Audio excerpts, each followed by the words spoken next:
संगमनेर शहरातील माळेवाडा या ठिकाणी श्री संत शिरोमणी सावता महाराज अखंड हरिनाम सप्ताह वर्ष 186 सालाबादप्रमाणे अखंड हरिनामाची जय्यत तयारी करण्यात आली असून अखंड हरिनाम सप्ताहाचे अध्यक्ष श्री किशोर रंगनाथ ढोले, उपाध्यक्ष श्री राजू माताडे, खजिनदार श्री अतुल भाऊ अभंग, सचिव श्री अभिजित भाऊ पुंड, सर्व विश्वस्त व त्याचप्रमाणे महिला उत्सव समितीच्या अध्यक्षा सौ सुवर्णा राजेंद्र ताजने, उपाध्यक्षा सौ सुनीता राजू माताडे, सचिव सौ संगीता विलास मंडलिक व सर्व सदस्य व सर्व विश्वस्त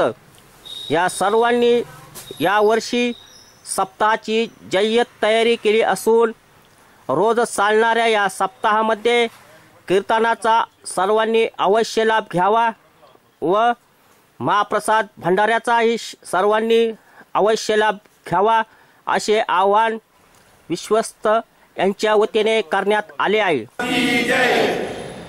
सालाबादप्रमाणे श्री मारुती देवस्थान ट्रस्ट माळेवाडा पंच ट्रस्ट संगमनेर यांच्या वतीने श्री संत शिरोमणी सावता महाराज अखंड हरिनाम सप्ताहाचं या ठिकाणी आयोजन केलेलं आहे। दरवर्षी आषाढ या पवित्र महिन्यामध्ये या सप्त्याचं आयोजन या ठिकाणी आम्ही सर्व पंचमंडळी करत असतो। तरी सर्व भाविक भक्तांना संगमनेर परिसर सर्व नागरिकांना विनंती आहे की आपण या सप्त्याचा कीर्तनाचा लाभ घ्यायचा आहे व त्यानंतर संध्याकाळी सर्वांना महाप्रसादाचं या ठिकाणी आयोजन असतं, त्याचाही सर्वांनी लाभ घ्यायचा विनम्र विनंती।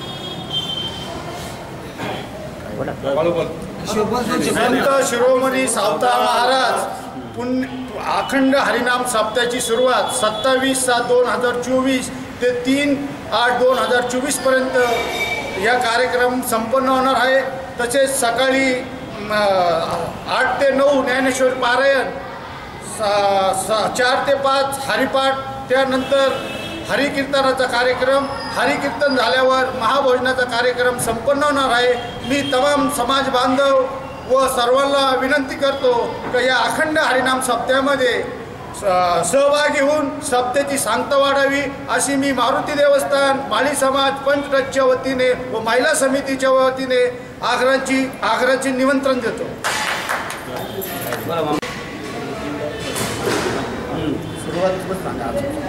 तो सप्त्याची सुरुवात 27 तारखेपासून होत असून सप्त्याचा शेवट 3 तारखेला होतो। तरी सर्व भाविकांनी समाज बांधवांनी काल्याच्या कीर्तनाचा त्याचबरोबर अन्न प्रसादाचा लाभ घ्यावा।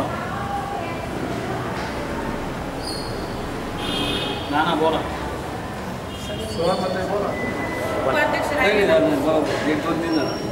नमस्कार।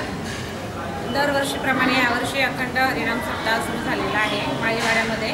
तर सर्वांनी सगळ्या समाज बांधवांना मी विनंती करते की सगळ्यांनी सप्ताह आणि कीर्तनामध्ये संध्याकाळी 7ला कीर्तन सुरू होणार आहे, तर सगळ्यांनी कीर्तनाला येण्यात यावे। बरं स्वतः म्हणजे बाकीच्यांनी तर यायचं घरातल्यांनी, जास्त करून ज्येष्ठ नागरिक येतात तर लहान मुलांना पण घेऊन या आणि घरातील प्रत्येक सदस्यांनी येण्याचा प्रयत्न करा, कारण मोबाईलमुळे मुलांची वाचनाची आवड कमी झालेली आहे। तर मग आता त्या आपल्या ह्या कीर्तनाला मुलं आल्यानंतर त्यांना अध्यात्माची आवड निर्माण होईल आणि म्हणून सगळ्यांनी मुलांना नक्की घेऊन यावे अशी मी सगळ्यांना विनंती करते। संत शिरोमणी सावता